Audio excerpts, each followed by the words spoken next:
Welcome to Filmstrip, movie reviews presented by Continuous Play Podcast. These podcasts are spoiler-filled as we discuss the plots, characters, and themes of the films in review.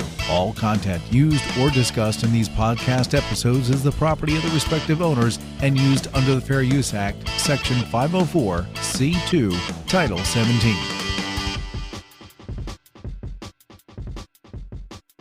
Welcome to Filmstrip. I'm Jay. And I'm Nick. And this is our review of Jaws, starring Roy Scheider, Robert Shaw, Richard Dreyfuss, Murray Hamilton, and Lorraine Gary. Directed by Steven Spielberg, released in 1975 on a budget of $9 million, grossed over $470 million in its box office run. If you do the adjust for inflation number on that, it's over $2 billion and still ranks it in the top 10 of all-time grossing films. It's long since fallen out of that, but for a long time, this was the biggest grossing movie of all time. Well, I should say for 2 years, till Star Wars came around. But this movie really started the summer movie craze, and so we figured what a better way to kick off January than to talk about Jaws. And so if folks have listened to our other podcasts, like Halloween or the Star Wars series, they've heard me say that Jaws is my favorite film, and I lump it in there with the original Halloween and Star Wars A New Hope. But this one's always been number one for me. I mean, I grew up watching this. It's the first DVD I ever owned, one of the first VHSs I ever purchased myself. Seen it many, many times and have read the book and everything. So, Nick, what about you, though, with Jaws? I mean, was this a go-to for you growing up? The first one was not. I mean, you got to remember when growing up, I was kind of the same as you. I mean, DVDs really weren't available and everything was based upon what you could tape off of HBO or NBC, Saturday night movies. So, to me, I kind of grew up with Jaws 2. That was kind of my go-to movie. I remember seeing like bits and pieces of Jaws, the original, throughout my childhood, but I really didn't get a chance to sit down and watch it from beginning to end until I was probably into my early 20s, actually. Oh, wow. Okay. I will say this. I think a lot of the tropes of the Jaws series, most people remember from Jaws 2. Kind of like the way when people think of Rocky, they really think about Rocky 3. If you boil it down, and maybe a little Rocky 4, but, the originals were different things. The thing about the Jaws movies to me, man, is that they have always fascinated me as a 4-part series because I think each one of them is a different genre. And we'll talk about those as we get to them. I'm not going to spill all that out right now, but I do think each of them kind of tries to do a different thing with basically the same idea, a shark attacking people. Kind of like the Alien series, so to speak. Sort of, yeah. Some of the same stuff. Yeah, some of it's very similar. We can probably even make some good comparisons. I know that was a big one for you, and we did that a few years ago now. But yeah, very similar in the way that they work. But like I said, I read the book on this one, man. I saw this at a very young age on television, on cable. That's where I really grew up watching it. It was years until I saw the full version without commercials in it. Like, I can even remember where the commercial breaks happen. From the ABC Saturday Night Movie or whatever Sunday Night Movie that we taped it off of on the VHS. But yeah, this movie though, anytime we step into one of these roles where we're going to review something that is universally loved, the big question I always have to say is what can we talk about here and what holds up over time? I mean, this movie is, as of recording this, is 41 years old. And that is a very long time. I mean, it's not the oldest thing we've ever reviewed, but it's certainly right up there. Yeah, in fact, we really don't have anything really to say about this movie that hasn't been said. So good cast, everybody. I think the thing to do here is to do kind of like what we did with Blade Runner, rather than talking through it bit by bit, is to talk about the characters, what we like about them, what makes it work, talk about the shark and just the whole premise of it, and then what makes this movie, one of the seminal classics, and it's definitely one of Spielberg's big ones. I mean, when he goes from this life, he's going to be remembered for a lot of things, and I happen to think on his tombstone are going to be things like Schindler's List is definitely going to be up there for him, and I think Jaws is going to be one of the ones that people remember him for. It's not his first film, but it was the big one. It's the one that made him. Yeah, I'd say it'd probably be in his top 5 for what he's going to be remembered for. And actually, I wonder even, we kind of say that as like movie buffs, so to speak, but I wonder if just even talking to the general public, how many of them even know that the guy behind E.T. and Indiana Jones and, Spielberg basically was he behind Jaws? I got a feeling that that's not as, I'm not going to say it's not well known, but I don't think it's going to be as well known as you would expect it to be. I would bet if we were to like poll our younger listeners that this would not be one of the first things they remember him for, because again, it's so old. I mean, this movie's older than me, and I'm the oldest person on this podcast. And I mean, really, this movie's been around longer than some of our compatriots on this show.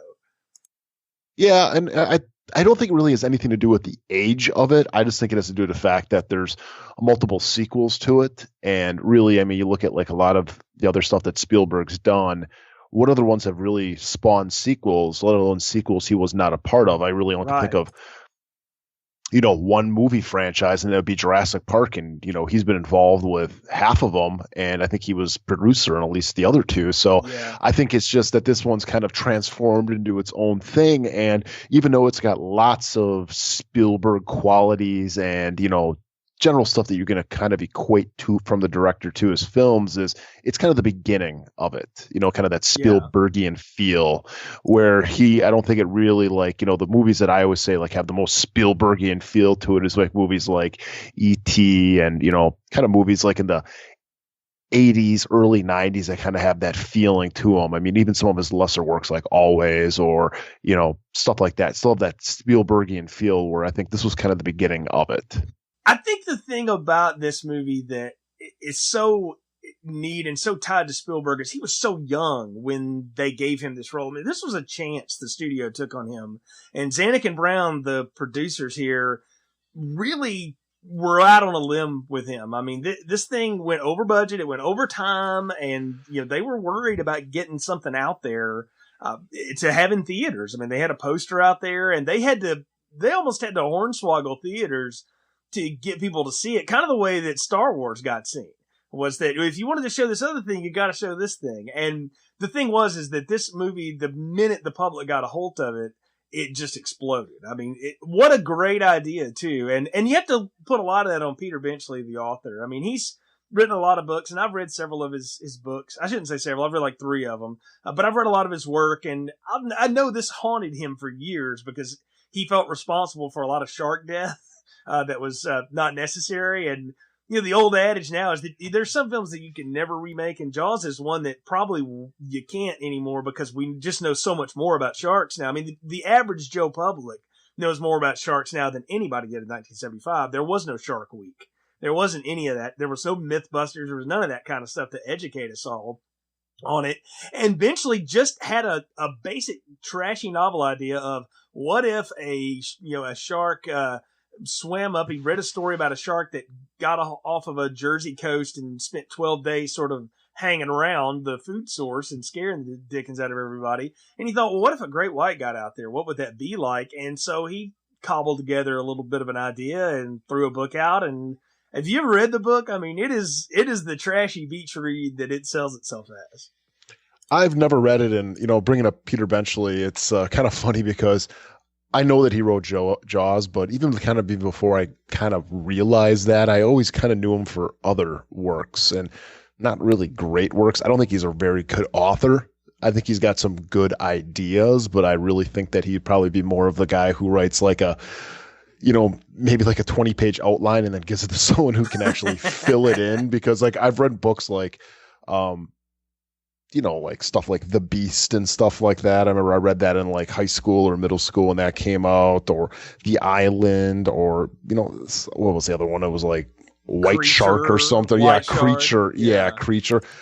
Just not good stuff. No, and I am looking at a copy of Beast on my bookshelf as we speak, by the way. I own that. I bought that for 25 cents from the local Goodwill. But I've read it before. So I'm right there with you. He's a good idea, but execution sometimes falls apart. Well, it kind of reminded me of that like South Park episode where like you have Cartman, he's like the robot, and like he's like shouting out all these like stupid ideas for like the Hollywood execs to write down, and that's kind of like what I think like he probably should have been like, is like, how about we do a great white shark and it's outside the Atlantic coast at a beach town. And then the next one we'll do is a giant squid kind of doing the same thing. I mean, it's like kind of like, but like substitute that for like Adam Sandler, which was in the South Park episode. But yeah, it's just, yeah, it's stuff like, remember, I don't know if you ever seen The Beach. I mean, not The Beach, The Beast, The Beast on ABC, that 2-part series. I own the DVD of it, so yes. Why would you own that DVD, man? That is a bad movie. It's got the guy from CSI in it, right? Yes, that's exactly why. William Peterson. And we talked about before, I've reviewed films sometimes, and I'll own them and I'll go back and watch them again, expecting them to ultimately get better. And there's something about that one that, like, if it were trimmed down into a 2-hour movie, it would probably work. But as a miniseries, it's pretty bad, and as a book, it's even worse.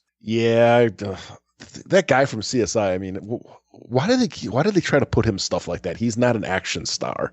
He's an everyman. He is an everyman. He could be you. He could be just some regular schmo next door. He's not me, Jay. Trust me. No, he's not. You can outbench him, that's for sure. But here's the thing about Benchley's work, and I will say this about the original Jaws. Yes, it is a trashy novel, but it's a page turner. And the thing is that Zanuck and Brown read a review of it and then picked up the book and read it, and they were like, holy cow, this could be a good movie. And they realized that there was like a whole third of it they didn't need, like the whole affair subplot between Hooper and Brody's wife. They're like, forget that. And the mafia. The mob subplot. And I get why they would cut that. And really, you can thank Spielberg and Carl Gottlieb, the guy that's ultimately credited for writing it. There are probably a dozen people that wrote on this movie, but Spielberg was the one that really boiled it into, this is about 3 men against the shark, and it's really about this police chief. Like, he really zeroed in on Brody as the central character. If you read the book, it's pretty clear Brody's the central character, but there's a lot of time spent with the other people, particularly Quint. You get a lot more Quint in the book than you do the movie, and I think what Spielberg realized, and we'll talk about this as we get into it, is that's a character you need to pepper in, but it can't, if that's the lead foot, it's going to turn the audience off. And so, again, lots of stuff we can get into here, but why don't we do the plot summary and then we'll talk about the movie. The New England tourist town of Amity Island is beset by the arrival of a great white shark. While Chief of Police Martin Brody wants to close the beaches, the mayor keeps them open until a young boy is killed by the superfish. Brody, along with oceanographer and shark expert Matt Hooper, team up with a local fisherman, Quint, to hunt down the shark. They engage the beast in several battles at sea until the shark attacks their boat, the Orca, killing Quint and causing it to sink. In the last moment of desperation, Brody throws a pressurized air tank at the shark and then shoots the tank, causing it to explode and dispatching with the attacking fish. Brody and Hooper swim back to shore as the tide comes in and Amity's nightmare ends. That's the quick summary of Jaws. It actually is a pretty simple story. It's big shark shows up outside of a ritzy, rich New England summer town, and the police chief wants to close the beaches, and the mayor's got to keep the bottom line going, and then all hell breaks loose, and then we go on a seafaring adventure, and that's kind of the whole movie. I mean, it's broken into weird acts that way, because half the movie is them at sea, but that's really the third act. I mean, it's kind of strange how long that goes on. I mean, the plot structure is, I mean, I'm glad that they cut out all that stuff in there, like we were talking about earlier, with like the mafia and the stupid affair and everything like that. It's just like, oh, that's graphic, by the way, in the novel. I mean, it is like some penthouse stuff. Like, it is really, like, Benchley is a sicko. So, I mean, there's lots of, like, descriptions that you don't need, especially if you put the faces of Richard Dreyfuss and Lorraine Gary on those characters. In the book, they're written differently, so you kind of see it. Just imagine those two, like, hooking up in a seedy back, seat behind the movie theater kind of thing. It's gross, man. A lot of teeth, I'd imagine. Kind of like the shark. Yes. Well, Lorraine Gary's kind of got I don't know, she's never mind. I'm not even going to get into it. Anyways, but yeah, I mean, the structure of this movie is very much like, it is like structured just like a horror movie or your standard, monster movie, where you got the beginning aspect where it's like slowly, kind of come out. Then the second part is you got the heroes coming together. And then the third part is the heroes taking it to the monster. And, the first thing I always can say about Jaws is it's structured so well. It is. I mean, from that, the first scene, just ramping up the tension and the beginning scene there where you got the girl, you got the girl going skinny dipping out in the ocean, and just that entire scene just sets the whole mood for the movie. And it is so damn good. And I know very even curious. I mean, I haven't really read that much like behind the scenes stuff with this movie, but just even how they did that with her. Is this something kind of like an Exorcist where they kind of put like a couple ropes on her and was kind of like pulling her back and forth? She got back problems now. I don't know about now, but I don't even know if she's still with us anymore. Actually, Susan Backlund it might be passed on. But there's a great doc that's on, I think, like the 25th anniversary, and then it gets repeated on the 30th and the 35th, and etc. On the making of Jaws, and you can see it. And I do recommend people watch it.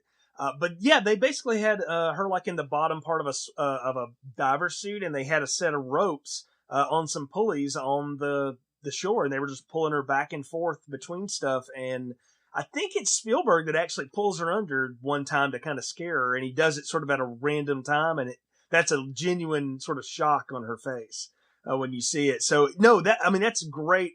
This is one thing too, is, shark movies nowadays are relegated to like the Sci-Fi Channel, right? They're just cheese effects, right?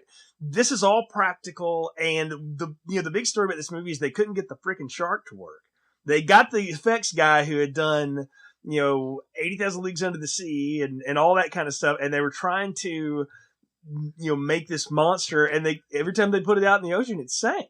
And the Atlantic Ocean just beat the crap out of all the hydraulics in it, and they could never get it to work. So they had to come up with other ways to show the shark. And the two things that really sell it to me, and I feel like this film and Halloween have this so much in common, is that it's the point of view of the killer. You get the point of view of the shark. It is a monster movie, an adventure tale, if you will. And you get the incredible, iconic score. That da-da-da-da. That is the shark music from Jaws, just like the piano and the 5/4 time is Halloween, right? Like those things, without those two elements, neither of those movies is scary, nor do they work. But in this scene, particularly with Chrissy, because she's just sort of like, wading out in the water, there's a naked girl, and then all of a sudden you just see this camera drifting up toward her, and you hear that music getting a little bit faster and a little bit faster, and that's the shark going in for the kill. And it's the score in this along with the visuals totally sells the tension. And you said it, I mean, it really does keep things moving right along. I waste no time getting right into it. Yeah, and definitely, I think it's a great point too, with like the point of view of the shark. I mean, it's got its own theme song, which something like you said, you've seen stuff in like Halloween. He has that. Jason has that. They all have their theme song. They always got the cue for the audience to let you know that something's coming. And it's such a simple thing to do. You figure where you just like, you kind of start hitting that note. And what you do is you start getting the audience to really start kind of like, guessing where it is, because it's coming. And then you can also play tricks with the audience too with that, yes. with that, which I don't think they do too much in this one. I think in the sequels, and they kind of start, fooled you with it, but it's so great. And, this opening scene, I think, is one of the, it's just one of these quintessential scenes in any movie where you put this on and everybody knows what movie this is from. There's no, and you don't, and the thing too is you don't even have to, it does, and what it says a lot about though is there's no star, the stars aren't in this scene, and the monster, even though it's there, it's not there. So it just, like I said, it just speaks of volumes for the scene. It's a great way to start off the movie. It is. And you talk about themes introducing the villain, like think about just a few years later when Star Wars opens, and when it really opens and the Empire blasts the door open on Leia's ship, what do you hear? You hear Darth Vader's music, and he walks through the smoke. It's the same thing. I mean, it gets repeated so many times, and I think Jaws is one of the films that is credited, and rightfully so, for starting that and giving you not only the point of view of the antagonist, but also giving it an iconic bump, something that set the audience in motion. And they do play with us on that. There's there's two kids swimming around with the fin for a little while, and they play the music a little bit behind it, and they tease you on it. And you're like, oh, is that them? And it's not. It's just, that kid's looking at that M1 Garand, which he's probably scared the shit out of him in the water there. But I do love this open, though, because you're right. It doesn't have any of our stars in it. And we actually won't meet them until the very next morning. That's when we meet our lead character. And I got to tell you, man, Roy Scheider is one of my favorite character actors from the 70s and the 80s. I would watch stuff with him in it just because he was the guy from Jaws, like Blue Thunder, which is a piece of garbage, but maybe we'll do that one someday. And I even watched like Sequest DSV because he was in it. I watched 2010. I hadn't even seen 2001, and I watched 2010 because he was in it. Had no idea what the hell's going on. But I would watch Roy Scheider stuff because to me, he was the perfect, what I thought, he looked like a guy that could be a really good police officer and a cop, because he didn't look like Arnold Schwarzenegger or Stallone or anybody. He looked like, some of my dad's friends, just these wiry guys that could handle themselves and were resourceful. And I think his performance as this, in a lot of ways, scared man, middle-aged man thrown in this extraordinary situation is really what carries so much of the drama of this movie, because he hates the water. He doesn't care about living on the island, but he moved his family there because it was a good paying gig and it was out of the city, and 1970s New York, not exactly a place you want to hang out. Yeah. I mean, Roy's funny. We obviously got to bring up Roy Scheider, but it's like, I don't know him from anything else. I know you just, dropped a bunch of movies. I knew of like Sequest DSV. I think I watched one where they fought against Neptune in the water. Yeah. Yeah. It wasn't a very good show. Yeah, it was on quite a bit though. It was kind of like low rent Star Trek, but underwater. I mean, that's kind of how it was done. So. Man, a ton of that in the 90s. But yeah, that's all I know him from. The only thing I know, and this is going to be very offensive, I know him from Jaws and the fact that the Oscars didn't say anything about him when he died. Yes, yeah. That's like the only two things I really know about him. Yeah, which was a snub. No, but I mean, like, if you've ever seen like The French Connection, if you go back and watch any of that stuff, he was in that. He played opposite of Gene Hackman. He was one of those guys. I mean, he was one of the 70s character actors, and he heard about them talking about this movie, and the climactic scene, it's in the book too, and it's in the movie here, is where the shark jumps on the boat and breaks it in half. And he overheard somebody talking about that at the Hollywood party, and he said, that is insane. And then he told his agent, I gotta do that. Like, it sounds like a blast. And then he became, the lead character for two of these films.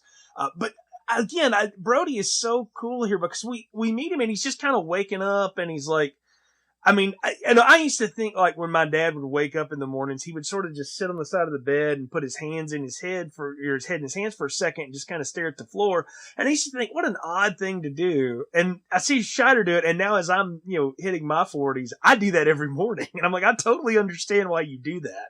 Because I was gonna bring that up about him, is just like, he's the cop, he's the hero, but he is like one of the, he's the perfect example of the hero that doesn't want to be a hero. Right. And that's him. I mean, playing a police chief is not something that's glory for him or anything like that. It's just a job. And you can tell just from the opening scenes, it's a job that he does because it pays the bills. And that's all he cares about. He doesn't really, I don't, with him, it's just something where I think he's kind of grown kind of apathetic to it over the years. And I think he's even become apathetic as, a father and a husband and as a man. I mean, you see it even later in the movie. He's kind of a pushover when it comes to, you got guys like Quentin Hooper that we later see in the movies. And, him being the police chief, you think like, oh, he's going to be the guy in charge, where even he's kind of getting pushed around by his wife. He's very down the middle. Yeah, he is. And I think he is even though he is the cop, he is kind of the audience into the movie, because in a way we're all looking for, within the movie, we're all looking for like these experts in this movie to kind of like tell us what's going on or what's going to be done. And he's kind of the same way, you're listening to Hooper, you're listening to Quint, but we'll get more into that later. Yeah, the thing about him is that it's neat, and they do drop lines about it, is that this is his first summer in Amity. Like, they bought the house, in the fall, they moved there in the wintertime, and they've gone through the spring. This is their first summer in Amity, so they have no idea what it's really like. You have a sense that they probably had been there before. I mean, a town like that, it's supposed to be like Martha's Vineyard or the Hamptons or any of that. He probably got recruited through somebody to come out there and do that. But he had been a cop in New York City, and he was used to all that noise, and he wakes up and all he hears are like seagulls and I have friends that have lived in big cities their whole life and stuff like that, and then they move to quieter places and they're like have no idea how to handle it because the noise isn't right for them. And I love how sort of just disoriented he is in the mornings. And there's this great scene early on with one of his kids is playing outside, he cuts his hand or whatever, and mom is working on it, and they're in the background. Mom and the kid are like washing it off, and you can hear the dialogue. But the front shot is Brody on the hotline, the police phone, right? Remember when like you had 2 phone lines at a house, by the way? God, you only have 1 now. But I remember policemen that had 2 lines at their house. And if you watch that scene, you can catch yourself sort of paying attention to Lorraine Gary and the kid in the back. But if you do, you're actually missing the best part. You hear Scheider giving this whole performance over the phone. You never hear what's on the other end of the receiver, but he's having this whole conversation about, well, do you think it was a boat? I mean, like he's telling you great exposition there. And I thought that was such a well put together scene for such a young director. Again, it's something Spielberg would do a lot. Yeah. Spielberg does that a lot. I mean, what comes to mind is like Jurassic Park is there scenes like, especially in the beginning of it, where you got 4 characters, 2 of which are talking to each other.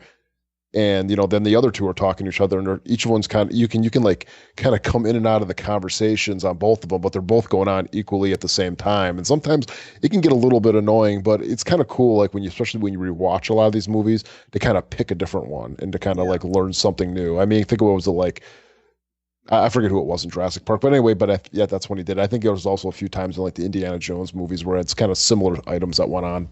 Well, there's the one specifically in Jurassic Park that I remember is where I think Muldoon and the hunter and Sam Neill are having a conversation, and at the same time Goldblum and Laura Dern and somebody else are having a conversation, and Richard Attenborough over there having not Richard Attenborough. Who's the guy? Who's the old man in Jurassic Park? Just call it the guy who played Santa Claus in Miracle on 34th Street. Yeah, and then you have the John Hammond character over there having that same conversation. Yes, same thing. You're right. And you know what? Until you said that, I didn't realize how many times Spielberg does that. But in my head now, I'm like ticking off all these different times when he's had the foreground and the background conversation in the same scene.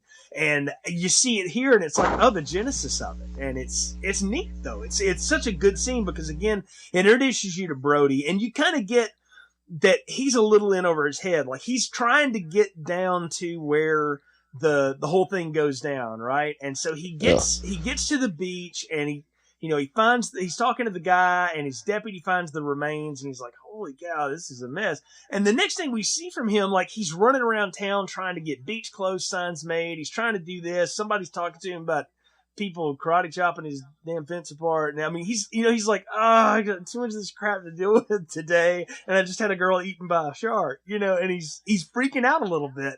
And I can appreciate that though, because there's times like at work that I feel like I'm pretty good at balancing a lot of stuff, but there's times I'm like, holy cow, there's like way too much noise going on. Can I just concentrate on one problem at a time?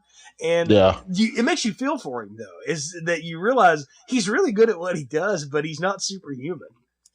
Yeah, I try to put a backstory on him, and like I know that he was kind of he was in a city cop or a city police officer, and I always envisioned that he just he got passed up for a promotion or something very bad happened one day, and he essentially was just looking in the paper and saw a classified ad for this job, gave him a call and got it. You know what I mean? And then he ended up going over here, and I think that when being in this, I thought he's going to kind of be like almost like Doc Hollywood in a way, where it's going to be. I'm sure you've seen that, right? Oh, the movie. Not. Is it Doc Hollywood the movie? Is that what it's called? You talking about the one with Michael J. Fox? That they remade with Cars, where it's the big city guy going to the country because he just wants a more quiet life and everything like that. And I think that's kind of his motif is like, he's going to be dealing with probably some punk ass kids in the summer, but for most of the time it's going to be pretty quiet.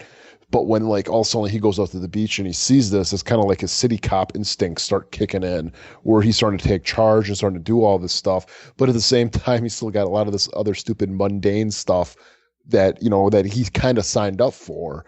And so you can see it just kind of like mixing in his head a little bit and kind of frustrating him, because it's like, don't you guys realize there's something a lot more important going on right now? I can't be handling all this other stuff. And you can feel for him in a way too, that because he's just so understaffed.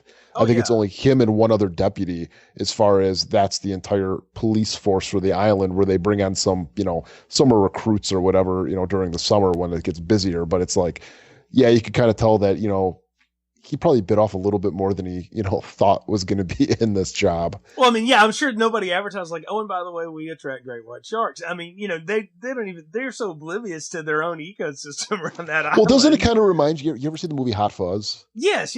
Yeah, it got so much, I think Hot Fuzz kind of took a little bit of that, where it's just like, completely. We're a quiet town. Nothing like this ever happens. I mean, the mayor in there is totally played by, Timothy Dalton in Hot Fuzz, where it's just like, we got to worry about the business and everything here. It's fine. It was just an accident. Yeah, I don't know. I think it's great, especially when the mayor shows up. Man, he's so slimy, but in a way, though, I mean, it's like you can kind of you understand where he's coming from, because he's got mouths to feed. I mean, he sits there and he does what Brody wants him to do at this point, because at this point, Brody's saying it's a shark and they got to close the beaches so they can do some investigations, possibly hire someone or go out there and kill the shark.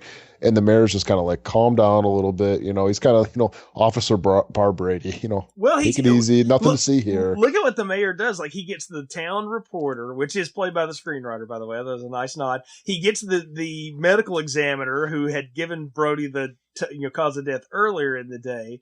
And they all kind of gang up on him on that ferry ride.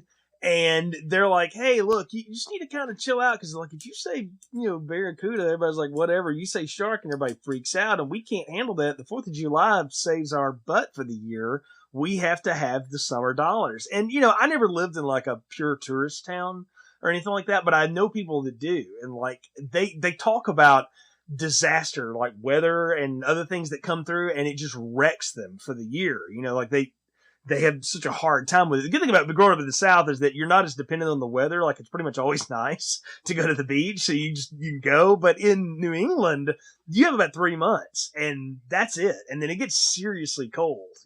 You're from the Midwest. You have 3 months of summer, and then it gets freaking cold.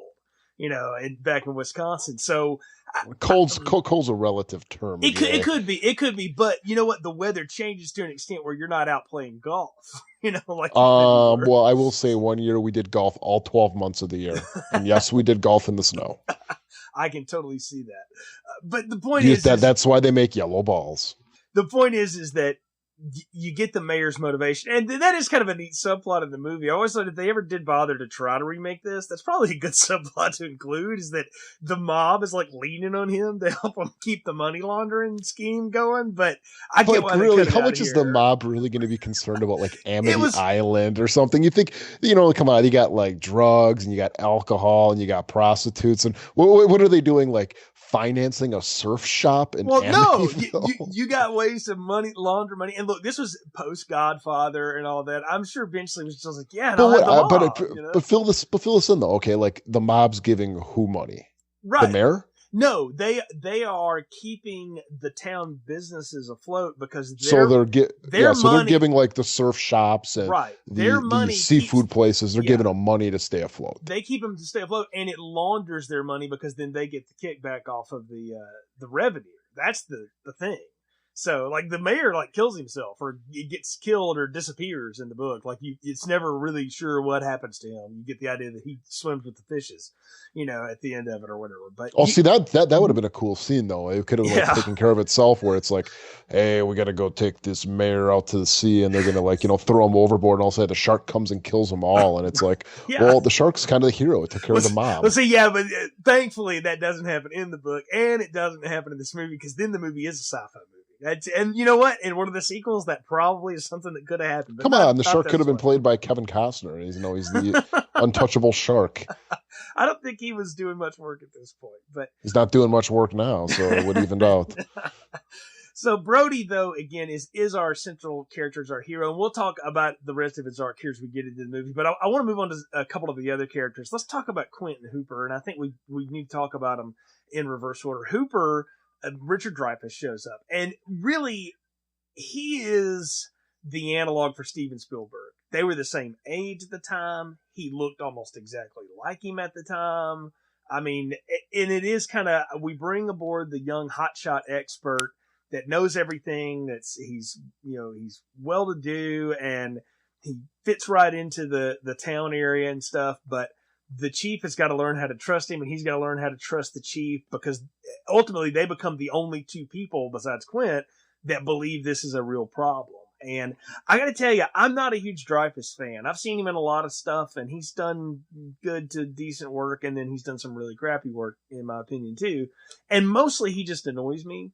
There's just something about him that I just don't, go for. But I do think he's good in this role, and I think he's really good at playing the confidence of someone that would be an oceanographic expert and a shark expert at that time, but he's also vulnerable because he probably never seen anything like this either. Like, he studied it, but he freaks out when he sees how big the freaking thing is.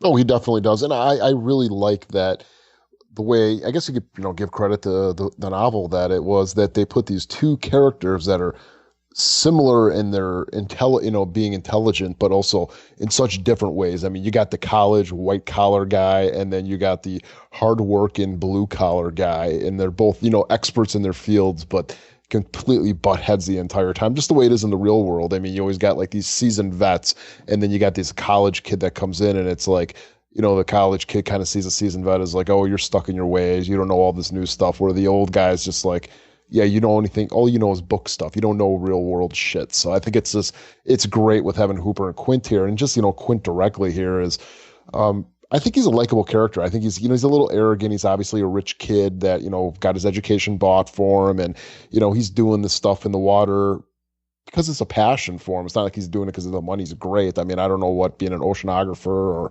or whatever pays, but I think he's got a passion for it. And he kind of I like his backstory about how he kind of got into it when he was a kid and he got his first boat and he caught a baby thresher shark or a bull shark or whatever it was and ended up eating his boat from the inside out. I think it's, and that's, I'm going to get into that too, is like the reason that these characters are so enduring, and especially with like Hooper and Quint, we don't really learn much about Brody's past. And I think that's fine because he's supposed to be kind of our surrogate when he's there. But like Hooper and Quint they got great little stories that they tell throughout. And I think that's really what makes them relatable, especially both of them. And they kind of become friends at the end, is kind of like these stories that they tell. And it's like just the way it's written and the act and just the way that they act.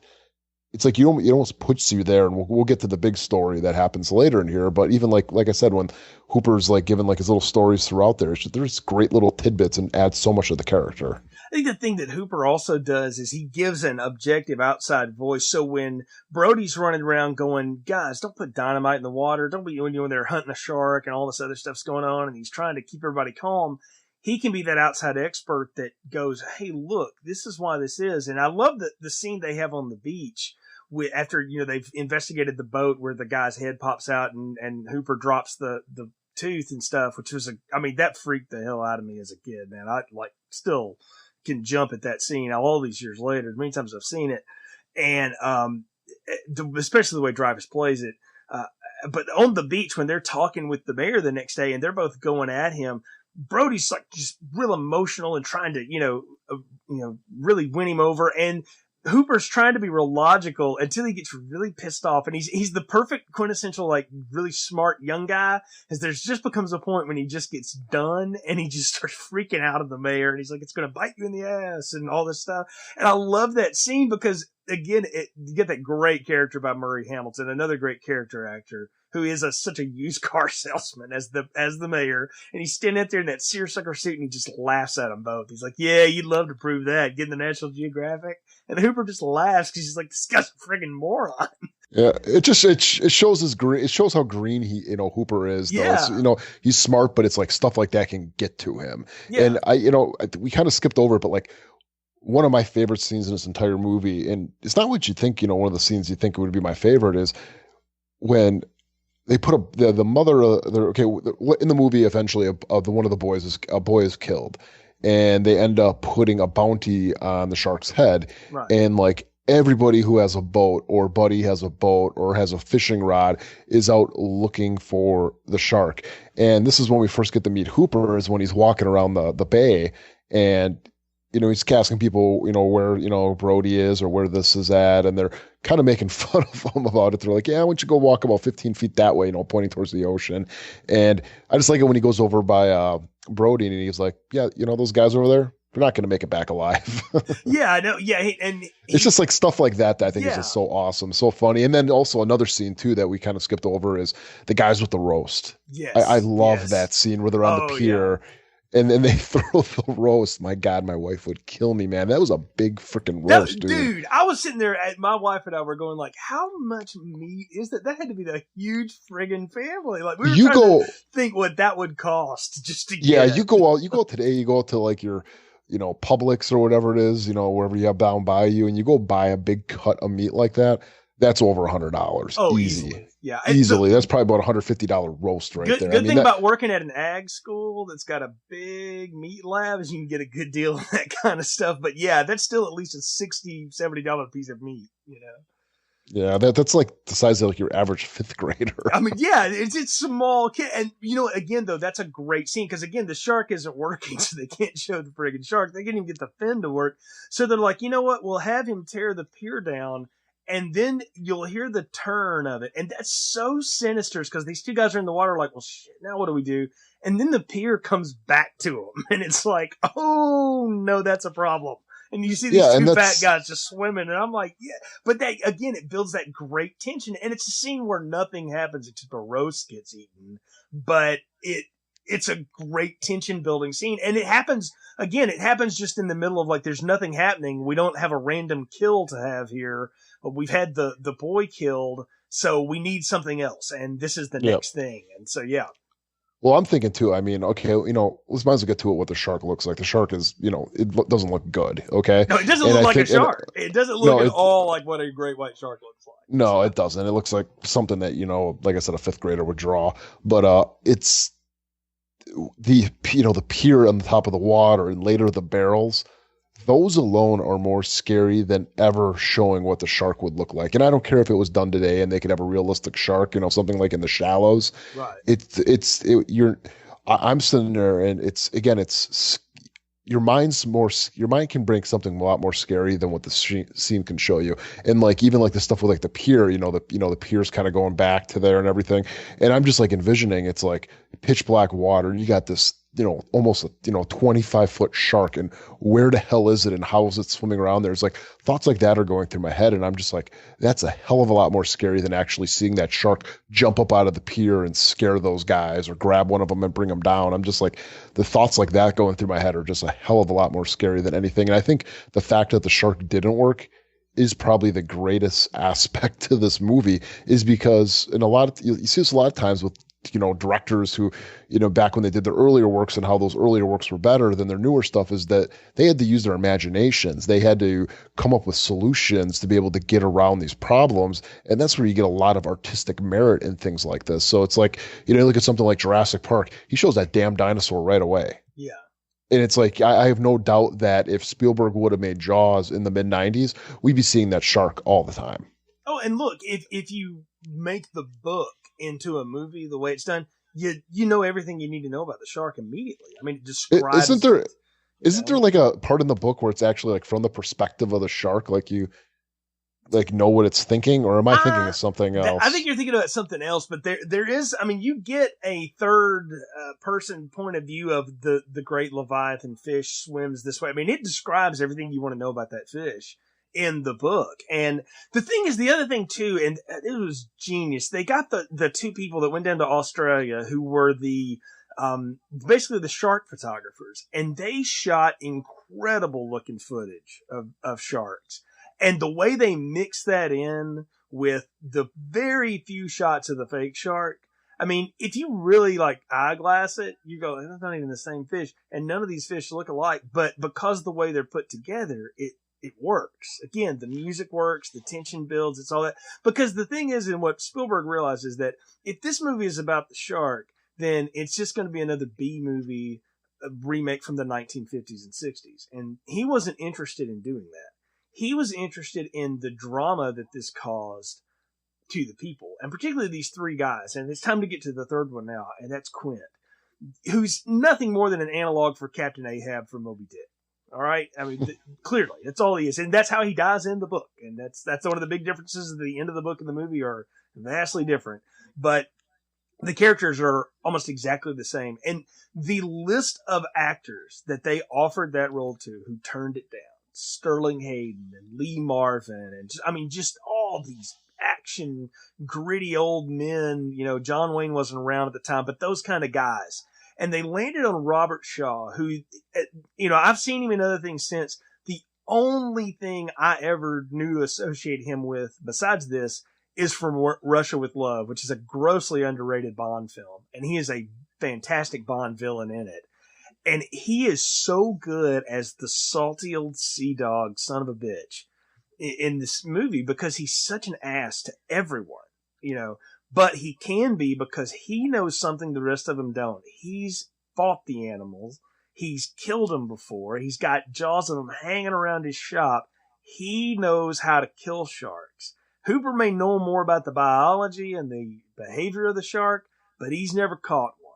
And Quint's caught a dozen of them probably. And he's so hard and hard-edged, but deep down, the thing that I love about this is he acts like he doesn't want anybody around him, but then like Hooper and Brody get in on the trip pretty easy, and I think that's just Quint putting up bravado. I think he wants some men to go to battle with. He tells us war stories and all that stuff. I think he's the kind of guy that likes to be in the thick of it with some dudes and slugging it out. And he has such presence on the screen, man. It's just a fantastic acting role. Shaw totally deserved accolades for this, and he didn't ever get any, and that sucks because this is a fabulous performance. It's the best one in the film. Oh, it is the best performance in the film. Now, as far as him like bringing on other people, he did have that like little guy that's with him. I think it's kind of his sidekick. I think the role got kind of cut down, to basically just the one scene where they walk away. But I always took it as like he doesn't need any help. And I think the only reason that he wanted to bring guys like Brody and Hooper was to basically be the alpha male to these other alpha males. And I think it was not even so much of like the shark killing's a challenge, but I think it's more of like, I'm going to go kill the shark and I'm going to basically have these two guys underneath me do what I want them to do in order to kill the shark, in kind of a way to kind of boost his ego, because he does have a big ego. And I think that's, one of the great parts about him is his ego, is because, he is your, he'd be your guy that's in a war movie that's already served like 7 duties over here and has already seen the worst of it all. And he's going to be with these new guys and he's going to be the one telling the war stories. And that's his character. And I think that's kind of why, though, he wanted like guys like Hooper and Brody to come with him, is basically just to command these guys. Well, it's not that he needed. I think it was just a kind of a way to boost his ego even more. I think what I'm saying is he wanted to show other men how much of a man he was. I think we're exactly. He's like, I'm going to show off to you guys. Exactly. You guys can't do this. I can do this, but you're going to come with, and I'm going to show you how I do this. It's something. Yeah, there's two scenes though that he has that I think are just incredible, and totally I'll lay this all on Shaw the way he pulls it off. When he's fishing the thing and he first thinks he gets the shark on the line and he's kind of reeling it in and he struggles back and forth, and there's one where like he almost loses his balance and he's like shoo, shoo, and he kind of gives this look like, holy cow, this thing's a lot bigger than I thought it was. And then later on when it bites through the line and it gets away from him or whatever, and he sinks the machete into the side of the thing and he just looks out over the sea and he just sort of mumbles to himself, incredible. And for years, I never knew what he said, but if you look at his face and that, it's like he's genuinely impressed that nature's come up with something this badass for him to go after. Like, he's like, man, I had no idea how big a deal this was. And now, not only does he like having the other two dudes there to boss around and stuff, but he realizes, yeah, I'm probably going to need them both to get this thing in because this is a big fish. And I don't know. Everything he does, though, is so machismo. I think one of the funniest scenes, and it's unintentional humor, is Brody radioing in for help, and he walks in there and just beats the shit out of the radio with the bat. He's like, stop calling for help. D-bap. Don't be a pussy, Brody. Come on. Let's go. And I love that. See, I didn't take the scene as that. I took the scene as he was losing it because he didn't want any help, because he was going to do this. And if they weren't going to do it, they were going to die. I think it was kind of like his, that's how I took it, because he's hitting that thing and it's like, you could tell he's out of his mind because Brody's in the right there. It's like, yeah, this thing is not going how they envisioned. They need some help or they need to get out of there. And he's taking it as like, no, we're doing this or we're dying. And that's how I always took that scene. Yeah, if you think about it, the fishing trip that they go on is a horrific disaster. Everything they try fails miserably. This shark bests them at everything except the grand finale with the air tag, which they set up on the boat earlier on. And of course, Mythbusters has ruined for all of us, but whatever. We'll talk about the ending when we get there. But yeah, but it's like, you're saying like, that they're mixing in scenes of other like real sharks doing everything. And the whole thing is like stuff like that. You don't notice that, even though it is kind of like, it's front and center in the screen, but you're so involved with the characters and what's going on that things like that, it's just like, it just doesn't even bother you. No, it doesn't. And the way the shark just operates throughout the film is what's so great. There's the scene where the shark kills the Kentner kid. I mean, that's a good looking move of the model, like jumping up and swallowing on that kid. I mean, it looks like you look at it and you're like, what the hell was that? And like, I've owned this movie forever, right? So back when I first got it on a VHS, Nick, we had like super slow-mo on our remote, which I thought was the coolest thing on the planet. And I would just like, frame by frame watch that, and you still can't really tell what the hell's happening. And it wasn't until years later when I heard Spielberg and company talking about it, they said we shot that purposely where you're like, what was that? And then you realized, oh shit, did I just see a shark swallow that kid in front of me? And that would be how you would react to it, though. I mean, have you ever been like you drive around for work a lot? I'm sure you've seen accidents, and when you first see them, it's like surreal. Saw one today. Wow, yeah. Saw an 18-wheeler that the guy was definitely dead. He was on the side of a cliff and he crashed it in. There's nothing left of his cap, and I've seen it happen firsthand, and it is like that. I mean, it is like where. And that's why I think this scene is so perfect. And again, it was because the shark didn't work that they had to do it like this. Was they filmed it in a way like exactly like you said. You don't realize what's going on until after it's happened, and that's when you get the pullback. You get that Hitchcock pullback with Brody, and it's just like as soon as that hits, you're like, that's what happened. And then they kind of do like a little bit more of a close up. You see that fountain of blood coming up, and I tell you, like that scene right there is like one of the most. Still is like one of the most freakiest scenes I've ever seen in a movie because it is so horrific. Because one, it's a kid. Two, it's like it's going to happen. And even when it does happen, you don't realize that it happened until after it happened. So it's just, It's a great scene. And that's why, I'm going to get into it with you right now. This film is a horror movie. I don't care. It's a horror movie. And, you can bring up like stuff about like, people going around killing sharks afterwards. They don't do that with an action movie. Okay. It's not like, that people are going to be going out there they were scared shitless of sharks.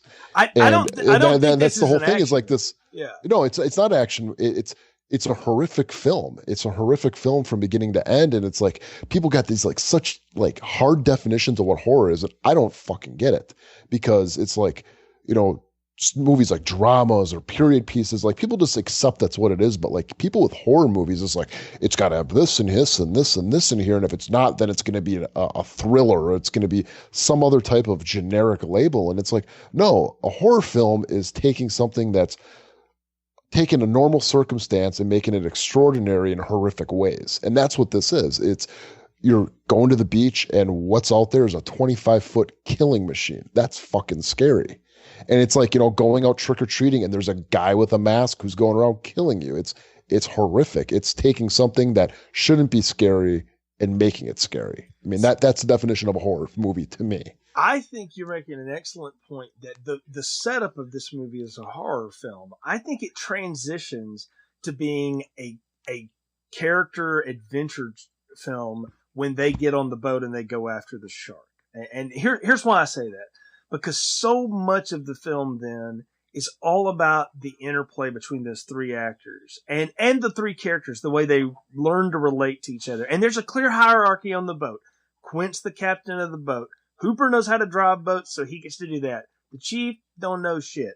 So you know what he gets to do? He gets to ladle that shit into the sea. And I love, that's a great scene too. And it's so cheesy looking with the head coming up and he's like, come down here and chum some of this. And I'm like, I've been the low man on the pole a few times. And I've often thought to myself. Chum does not smell that bad, by the way. No, it doesn't. It doesn't. And I've never looked at Old Spice the same either, by the way. But in my whole life. But I do remember at times in my life and career being the low man on the pole, and it still happens from time to time. And every time I get into doing like this mundane stuff, I'm like, y'all come down here and chum some of this. And I'll say that, and people will look at me, especially the millennials in the office, and they have no idea what I'm talking about. I'm like, let's go educate your ass at a theater later tonight. But the other side is I understand Brody's plight, because the ultimate thing is that Brody is the everyman. He is our avatar. You're right. We know so little about his backstory because we don't need to. He needs to be blank so we can put ourselves on him. That's why Hooper and Quint have such rich stories, because we don't want to relate to them. We're supposed to relate to Brody. And that's the whole thing is like, would Brody work any better if like you found out that he accidentally shot a kid in the city and he couldn't take the stress, and all it would do is it would just pull you away from relating with the character. Exactly. Like if you gave him too much of a story, it doesn't allow you to project yourself onto it. That's what a good protagonist is. And it's why you don't know enough about him, and that's how you relate to him. Luke Skywalker in the original Star Wars, we don't really know anything about him when we meet him, but we're able to sort of project ourselves on him. Hell, he wears all white for most of it anyway, too. That's not done by accident. That's, there's psychology to this stuff. And Brody's the same way, is that he has no idea what he's got himself into. And he's also the one that's the quickest to push the panic button, because most of us would be like, oh, we need a bigger boat. We need to go back. This is not good. Because I would be that guy. In the novel, don't they go out 3 times? Oh, yeah. They come back and forth. Like in the novel, that's the thing, is that they go out and then they come back. And then they go out and they come back. And they go out and they come back. They don't stay on the boat. And Spielberg made the choice of like, when they get on the boat, it's them and the sea and on the boat, and we're not going back home, because I don't want them to have to go home and have a break from it. And he felt like that in the book that gave him a break, because that's what happens is they go back, and that's how Brody eventually figures out that Hooper and his wife are screwing each other, and there's all that other crap going on, and you don't need any of that. Once they get on the boat, this film switches gears and becomes this other thing. The boat almost becomes its own character as well. It is its own, yes. Yeah, and that boat's great. I mean, I love being on the Orca, and I just to see them come back like every night, and then seeing like Brody go lay down in bed and get up in the morning and do the whole staring at the floor thing every day. That would just be so stupid. It's just like, I'm glad that Spielberg had the genius, to say, nope, they're on the boat, and that's, what it's going to be, and it makes it claustrophobic. It makes it more intimate.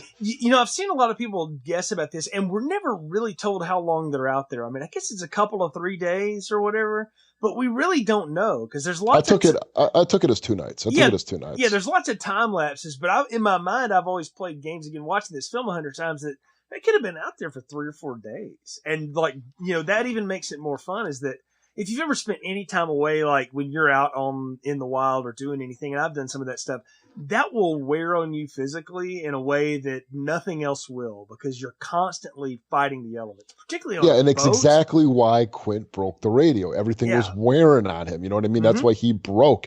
But the other thing too is why I say it's 2 nights is, again, this is just stupid me looking at it, but it's like Brody doesn't got no scruff. So it's like they weren't out there that long. You're right. Okay, I can get it that, maybe he's one of these guys that doesn't really grow facial hair that quick. I mean, I got a freaking 5 o'clock shadow by like 2 in the afternoon.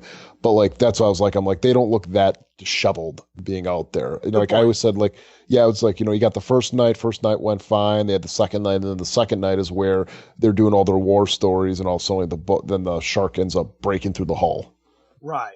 And let's talk about that great scene, because they're on the hunt, and we've talked about the barrels and the air barrels, and that's a great way to sort of say that the shark's there and they're not really there, and they have a lot of back and forth with it. But I love how they're sitting around the galley at night, and they're basically just eating dinner, and they just start telling, how'd you get that scar? Yeah, the scar. And oh my God, I am so happy that they didn't do what it was going to be. So when I first watched this, I'm like, just wait.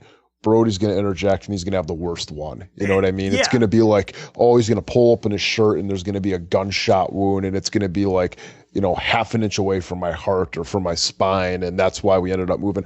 I'm so glad that they had him doing exactly what the audience was doing, and just sitting back, whether you're in the movie theater drinking your, 42-ounce soda, or him, he's kind of sipping on his coffee or tea, and he's just listening to these guys talk. I love how Brody looks at his hernia like, I'm not going to tell everybody about that. You know, Yeah. that time I was picking up my kid and all of a sudden, oh, holy shit. You know, I mean, I love that he can't relate to them at all. And that's the thing too, is that for a rich college boy like Hooper, you know, which is what Quint has called him at this point, he's actually had some shit happen to him. He's been bitten by a shark. He got hit by an eel. I mean, he's, you know, if you're going to play around in that world, you're going to, you know, wear the tattoos to me, I kind of took it as like, you know, the kid that grew up rich and he's got a scar from when he fell down and broke his arm horseback riding. You know what I mean? Where he got it at the polo club. I got a feeling that he's got a lot of like, you know, cool injuries and everything like that, but it's all brought on by the wealth and everything, where Quince is brought on by, you know, being in the military and, you know, living a hard life.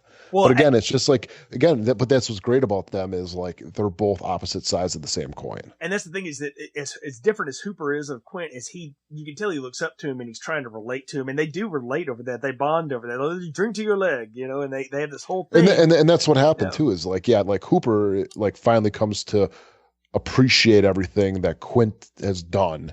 And then I think, then Quint looks at Hooper and he's able to relate to the guy a little bit, and then but also realize that, you know, he's not just some stupid rich kid. You know what I mean? It's like, he does have some merit to him, and it's like this mutual respect that happens there.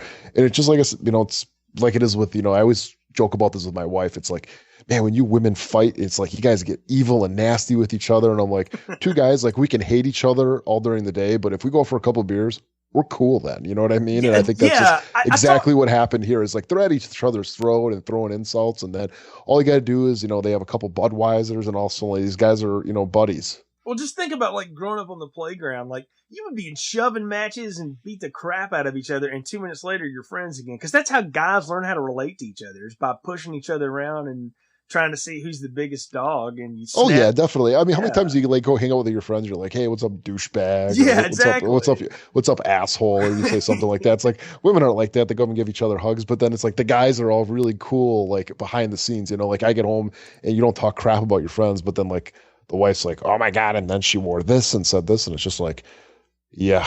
You sit there and you say that we're weird that we call each other douchebags. Well, it's how you relate to each other to begin with. These men are relating to each other, and it leads to what I'm going to go ahead and say now is one of the best scenes in cinematic history, and it's the best scene in this movie, the Indianapolis speech, which is an amalgam of a lot of people's ideas of how to put it together. A lot of people wrote drafts of that. People not credited for it either. Shaw was one of them, Spielberg, you had John Milius write a draft of it. You had a guy named Howard Sackler who'd worked on the original script on it. Gottlieb wrote on it. Benchley wrote a version of it. It's not in the book. You know, it's not, this kind of happens, but there's no big scene like this, but it's such a great scene. And it's all in Shaw's delivery, man. It's just this monologue, and it's nothing but a slow pull on him, and just that slow build of that music and that creaking of the wood and the water.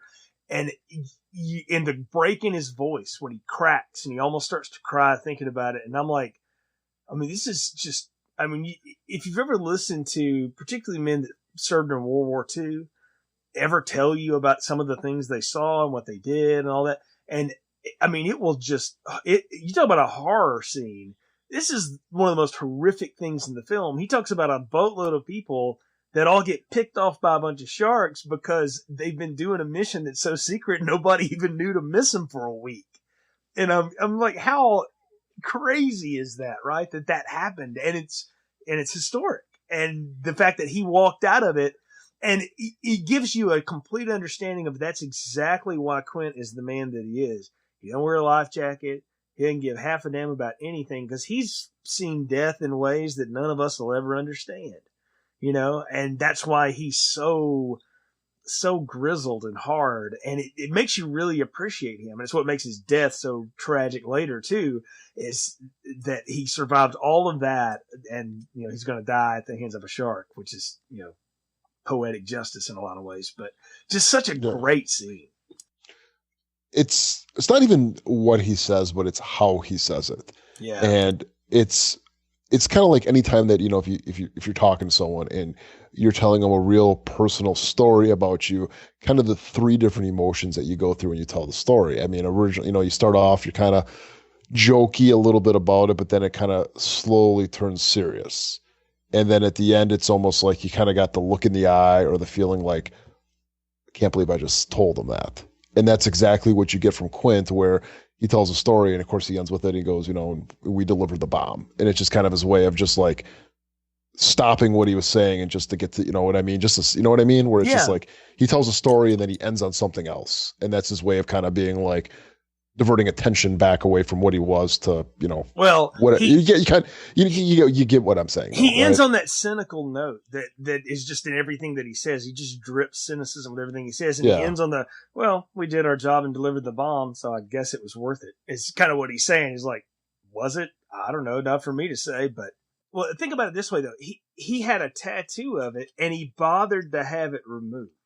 It's like he didn't even want to think about it. And the fact that Hooper noticed the bare patch of skin, he's like, well, what's that thing? Or Brody's the one that notices it. And then they get into the story, and you hear like he wanted to distance himself from that so much that he went through the trouble of it. And having a tattoo removed back in those days was basically you burned it off of yourself with chemicals. I mean, it was a pretty rough way of doing it. He probably did it with a friggin' sander, is the way it was done. I mean, that my dad always told me. He said, I knew guys like that. That's how they remove tattoos. They didn't want to remember they got sanders after themselves. I was like, holy cow, but that'll do it, And Quint's the kind of guy that probably would have pulled something like that off. And the fact that he just tries to end it back on like he's playing it off like a joke because he doesn't want to relate it. And they don't have anything to say. Like Hooper and Brody are both just completely gobsmacked at that point because they have no idea what to say. He ends the story as a way to break the tension. Exactly, yeah. And it's also broken by the fact that the shark decides, excuse me, I'm going to come over here and flood you now, because I'm here with these barrels and I don't like your story. So the shark has to intervene. But yeah, no, it's a great moment. I mean,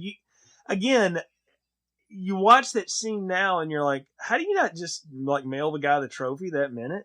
I mean, were there that many great performances besides his that the Academy noticed that year? Because I've seen a lot of films from 1975, and I don't know that I ever saw one with a more harrowing story than that one. Movies but this isn't, like I said, though, this is what they consider to be a genre film in a way. And You're back right. then, it's just they weren't seen as anything but that. You know what I mean? This is just going to be a stupid monster movie, and that's what they're going to see it as. And even though I think the movie was, it was a hit, I don't think it really hit this like quintessential, classic piece of art that it's being seen as now. As it was nominated for Best Picture, so I mean, it had critical acclaim. What was it nominated for Best Picture? Yeah, it was nominated for Best Picture. It didn't win, but it was nominated. So. Oh, well, I guess I was wrong there. I don't know. I didn't know it was nominated for Best Picture. Yeah. I thought it was just one of these movies, almost like Halloween or something, where it was kind of like, it was a success, but it wasn't really like, seen as a classic right away. But I guess I'm wrong. No, people definitely. Not the first time, Jay. Not the first time. People were definitely. I think you're right. I think in a lot of ways they saw this as a genre film, but because of scenes like this one that are so human, that again, it went from being this horror film in the first half, like you talked about, to now it's this character study and how men face their biggest fears and things like that. And what you realize is that Hooper's fear is not being taken seriously. That's what, because he looks like he's privileged. So he tries to fight against that privilege. And Brody just wants to survive and go back home. He doesn't even want to be on the damn water. That's his thing. And Quint is always chasing the memory of the Indianapolis crash. And the fact that, I mean, clearly it made him hate sharks. Is his whole, thing was he hated sharks because of this. And you think that had to, come from this. And that's what makes this film so different than your standard genre pick, than like The Blob or The Thing from Another World, which are fine films in their own right, but they're not transcendent necessarily the way this one was. But pretty quickly, I mean, people realized this was a good movie, so it was pretty good from the get go. But I don't know. I look at the Oscars that year, and it's like, Dog Day Afternoon was a big movie that year, and it was like when Chris Sarandon was nominated over John Cazale. I don't know. I just think that was crazy. Now that movie though was a boundary pusher completely, though, man. I mean, you had a transgender relationship and all kinds of violence. So that movie's messed up if you watch it now. Like nowadays, like you sort of see all that stuff and you're like, oh, okay, because we talk about those things. In the 1970s, you didn't talk about that stuff in public. You didn't talk about that kind of thing in good company, as they would say, necessarily. That's what made that kind of movie, what it is. And so, that movie and Shampoo, those were pushing the boundaries. Yeah, but I mean, it was nominated for Best Picture, and then it won Oscars for editing and sound and music. A lot of people will tell you Verna Fields built this movie with Spielberg in the editing booth, that they really found the movie in the editing and cutting through a lot of film. And that's what Spielberg's always said. There's some cut scenes and stuff, and if you want to watch them, you go right ahead, but what you see is the very best of everything we had, and up to the last. I think a lot of stuff they cut out though was just special effects stuff that wouldn't work. I mean, you got the scene in the pond where the shark comes and attacks, and originally that was a lot more graphic. It was and you can actually watch the deleted scene on YouTube where the shark, gets the guy at the boat and he's dragging him around the water, and then he grabs onto that kid, Brody's older son, and they're both getting dragged. And I think it's like they intended it to be that the guy saved the son's life or something, because the shark was going for both of them. And it's just a lot of stuff like that was cut, and for good reason, though. And what Spielberg said is that he just had a really bloody, gory scene with the Kintner kill, the kid, and he didn't want to have another one. He was like, we've done that now. If we do that twice, it's like now we are just doing something cheap and exploitative, and that's not really what he wanted to do. Because after that, I mean, the violence in the film decreases drastically after that moment. I mean, there's almost none. The rest of it, it's all action violence. The rest of it, But even like that scene in the pond, though, it works so much better just getting the 3 seconds of the boat over and the shark coming up. And then also the leg falling. That is so much better. Because again, it just leaves it to your imagination. And again, imagination is going to work best because your imagination knows what scares you the most. Well, look, implied violence is always better than overt. I mean, it's the thing Rob Zombie's never learned in any of his films. Yeah, but you like the Saw movies. I like Saw movies for another reason. And one day we'll tackle those. That's not what we're talking about today. But the best thing about that scene, though, the one you're talking about, is the shark's mouth is agape and it's coming up, and then all of a sudden it just disappears, and you realize that's when he's got him and he's sinking. And it's like, ooh, that's just, I mean, that's, again, it's the kind of thing that I wouldn't know what to do if I saw something like that, but it just freaks me out. But we need to talk really about the last big scenes in the film here, because the boat gets disabled because it gets waterlogged. And so Hooper comes up with this idea of, let me get my shot, Quint. So he puts his shark cage together, we get a little montage, and he's going to try to stick the shark. He's going to try to poison it. And in the book and in the original script, this was Hooper's death. He was supposed to go down when the shark hits that cage and takes him out. And what happened was Ron Valerie Harper, that was shooting that footage down in Australia, got a bit of a footage where one of the sharks got caught on top of a cage. And the thing you got to know about a shark, particularly great white sharks, is they have to constantly be in motion or they'll drown very quickly. And if they don't have water running over their gills all the time, they'll die. And that's why they completely spaz and freak out if you try to stop one of them. Because I have to keep moving. And they caught one doing that. And I mean, it absolutely destroyed the cage it was in. And they were like, this is awesome. And they realized they didn't have their mannequin in the cage. And they're like, shit, what are we going to do? So they realized that, okay, we'll give him an out. We'll let Hooper. And this is what's so weird about the end of the movie is Hooper slinks away after that, and he just kind of hangs out on the bottom for about 10 minutes. And I'm like, where the hell did you go, man? Did you go get a sandwich? I mean, he just disappeared from the movie. So for a long time, I mislabeled that as Hooper's such a coward, man. He gets his big shot and he finks out, but that really, I would be hiding behind Coral too. I'd be like, no, I'm done. That didn't go too well. But you talk about, man, great footage again of that shark tearing that cage to pieces. And it's amazing looking. And of course, when they reel up what's left of it, Quentin and Brody are like, oh crap,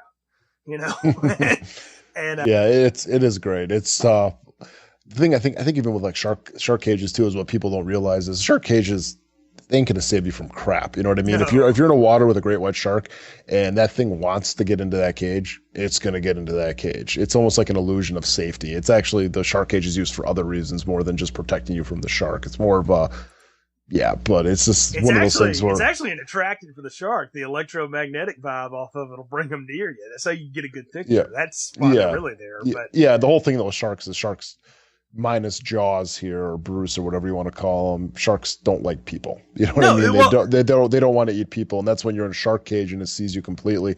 They're not going to attack you because they know they don't have no desire to eat you. Well, they don't know what you are. See, you got to remember about a shark too. Shark doesn't have any hands. Its hand is its mouth. So the only thing it knows how to do is to clamp on, and if that is food, then good, and if not, I'm going to spit that out.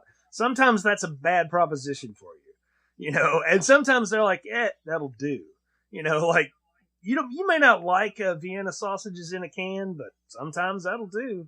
And so that's a shark, but it's an animal. It doesn't think. It doesn't have a motive. All right.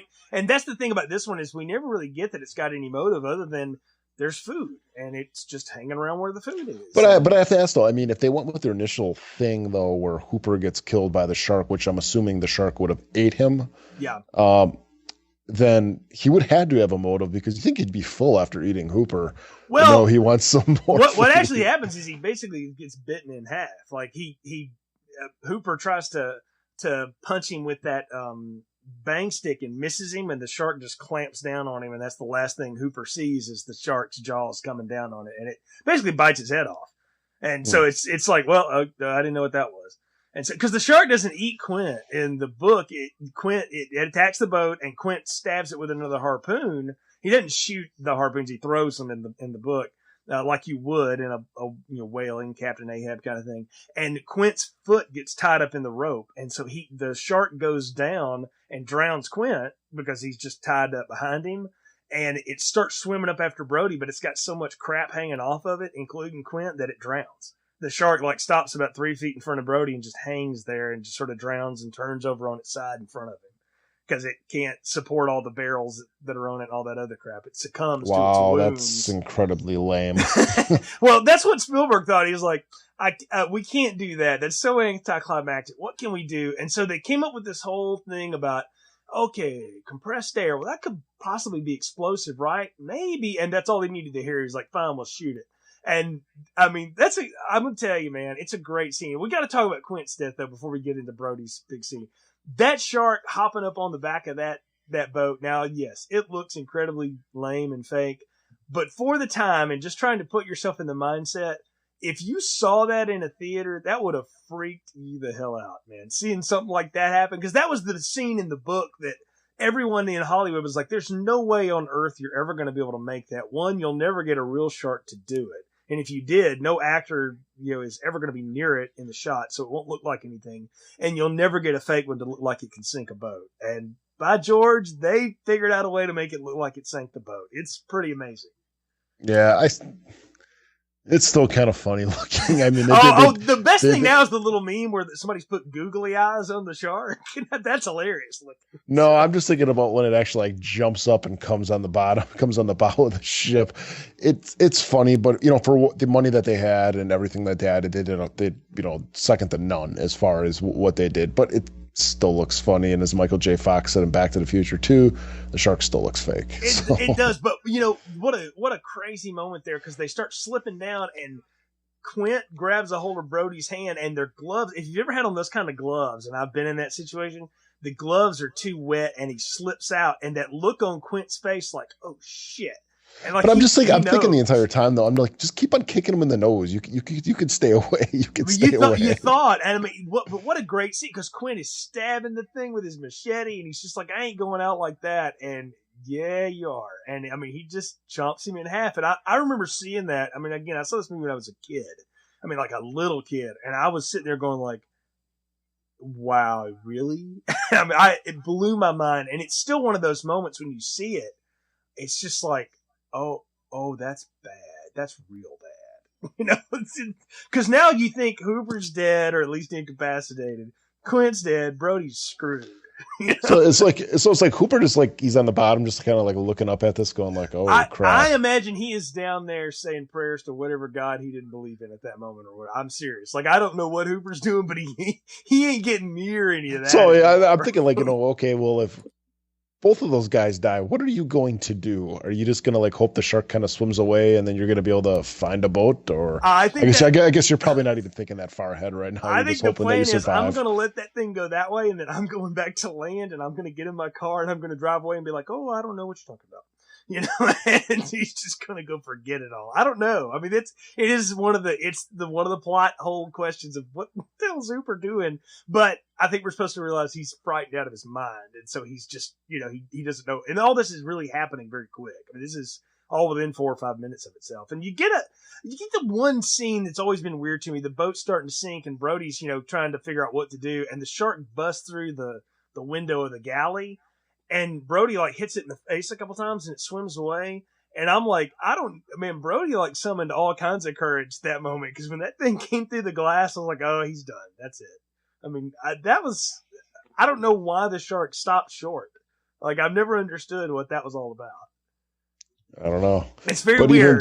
But then you got, you know, of course, you know, like the shark goes and like kind of regains himself. I guess he's like a bull right now because he needs to go get some, he needs to get a little bit of distance to be able to get some traction. And Brody ends up, you know, going up to the crow's nest on the boat. And of course the shark just can't wait like 30 seconds for him to come submerge. Nope, he's coming right at him. Oh, it's like you said, he's backed up, he's circling around, he's like, I'm coming for you now, baby. And I got this big silver. But that's what I mean, though. It's like you're talking about the shark doesn't have a motive, it's just a kill. It's like, no, it does at this point. Well, it's pissed. It's like he's making it theatrical at this point. Yeah, he's pissed and he's coming. You know, I mean, that's it. But, you know, again, it's a great tension because you've got that music pumping, you got Brody shooting, you got the bullets whizzing through the water. Which I'm gonna tell you, man, if you ever try to shoot anything underwater, that will totally deflect your shot like completely. This is a hell of a shot that he pulls off to hit the thing. And what you don't realize is that he's right up on him when he shoots him. I mean, it's like almost point blank. It's a wonder it didn't blow Brody's face off, you know, if that had really been an explosion. But I've got to tell you, there are a lot of coup de grace lines in cinema history, but I don't know if I've ever heard one cooler than "Smile, you son of a bitch." And he pulls that trigger and you get that great explosion noise. What about "Get Away from Her, You Bitch"? I think it's better than that. I'm going to go ahead and tell you. I think that line is inspired by this one. I believe that completely. I don't know how you can say that and not see that. I mean, "Smile, you son of a bitch" nobody did that. You know, this was calling your shot and it's what you want too. I mean, Benchley thought this was the dumbest thing on the planet. He said, this is the stupidest thing I've ever, nobody's going to believe this. And then when he saw it, he said, holy cow, you pulled it off. And Spielberg said, if I can get them to buy everything else I've done up to that point, they'll give me those 30 seconds. And he was right. If you're invested in the film and it's almost exactly like Aliens, where it's like, you know, she's climbing up through the vacuum of space, and it's like, yeah, it's like it's the last 30 seconds. You just got to give the movie up because there's really no other way out. Yeah, I mean, I guess they could have had something where maybe he had reserve gas tanks or something on the boat, and he put them in the shark's mouth and ended up doing like a gasoline fire. That would have been a little wicked elaborate there to try to get into that. It was elaborate enough that they shot an air tank, you know. And he didn't. Well, what about like Hooper like popping up at the right second with like his like injection thing and going like, "Oop, gotcha." Yeah, that was again anticlimactic though. I think Hooper probably was on the bottom and he saw that explosion and was like, oh, I hope that's the shark. And what I love, though, man, with that much blood, it would have to be the shark. Yeah. Well, what I love is you get the scene of the shark, headless now, sinking to the bottom, and that, you know, that sort of rolling over. And if you've seen Spielberg's Duel, it's sort of the same thing when the truck runs. A spoiler alert: the truck runs off the cliff at the end.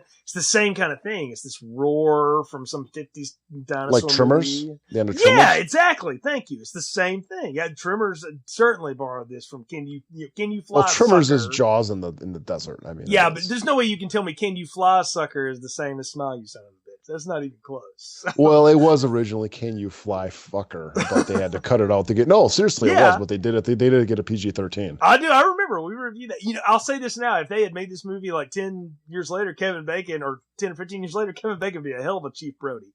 I would totally buy that. Like he's that kind of actor. But anyway, no, it's the same thing. Yeah, it's the grand end, and you see the shark's end, and you see Brody like hanging onto the crow's nest, and like for a minute he's like, oh, thankfully that's over, and then he realizes, oh, okay, now what am I going to do? You know, and that's when Hooper pops up, and they kind of grab a couple of extra barrels and swim back home.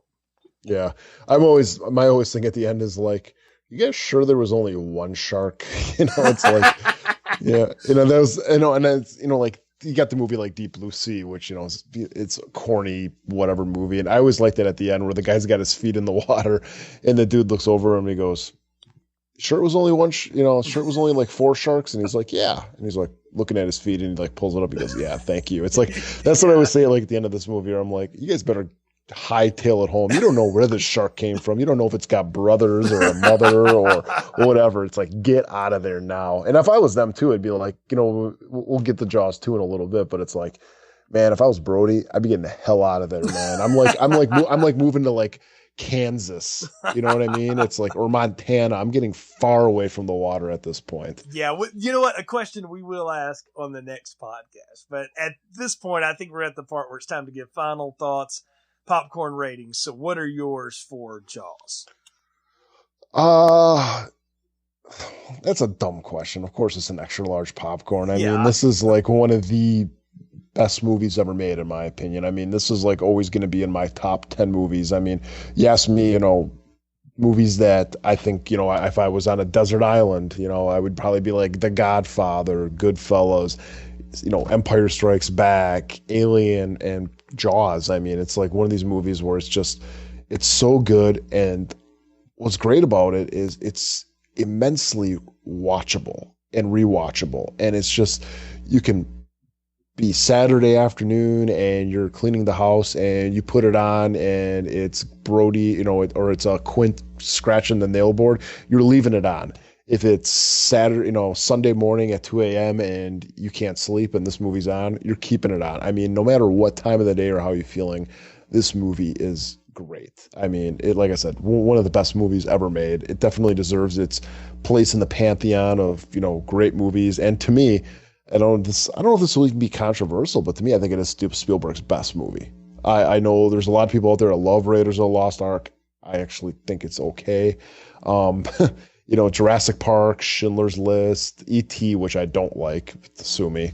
But like, to me, it's like Jaws is like, it's his best movie and one of my favorites.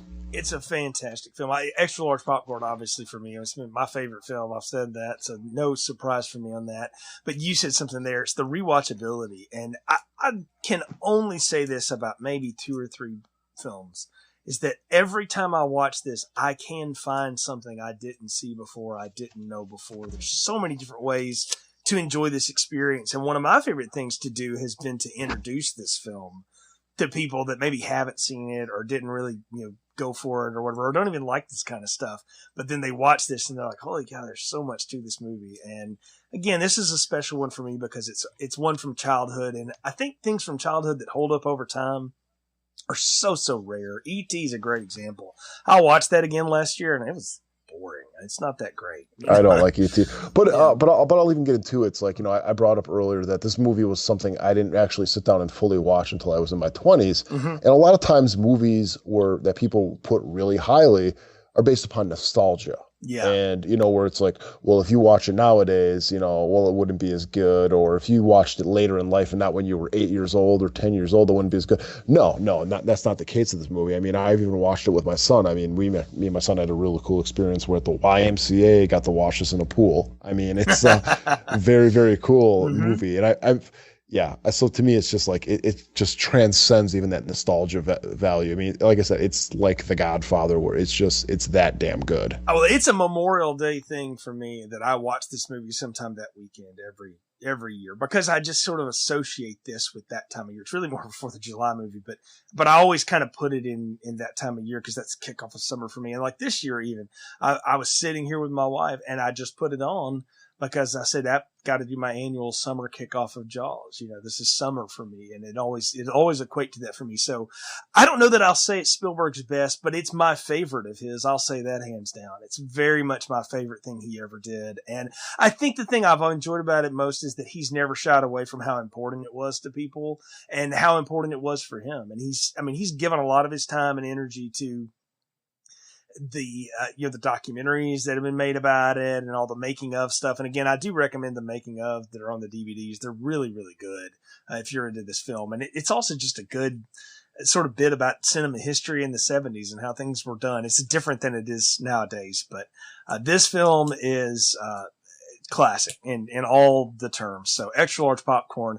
I'm really interested to go back to these sequels now, though, Nick, because like I said, I think this series it's a different genre every time around, and I really am looking forward to Jaws 2 because it's always been one of my favorite sequels. Like when people ask me a good sequel, I'll say, well, it's hard to ever find one that's as good as the original, but like Halloween 2 and Jaws 2 have always been my go-tos for part 2s that I felt like held up, and so.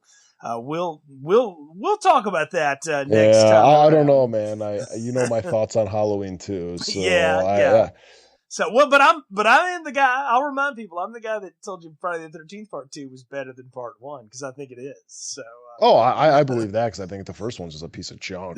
But yeah. So, but anyway, we'll get into that more next time. Of course, folks, you can find all of our episodes on our website, continuousplaypodcast.com/movies. Hook up with us there. Follow us on Facebook and Twitter. We appreciate your support. And if you like the show, leave us a review on iTunes, of course. Until next time, for Nick, I'm Jay. Thanks for listening to Film Strip. Thank you for listening to Film Strip.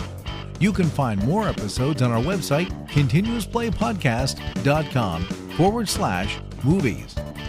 Please leave us a positive review on iTunes and link up with us on Facebook. The Film Strip theme music is produced and performed by Frozen Lake 121.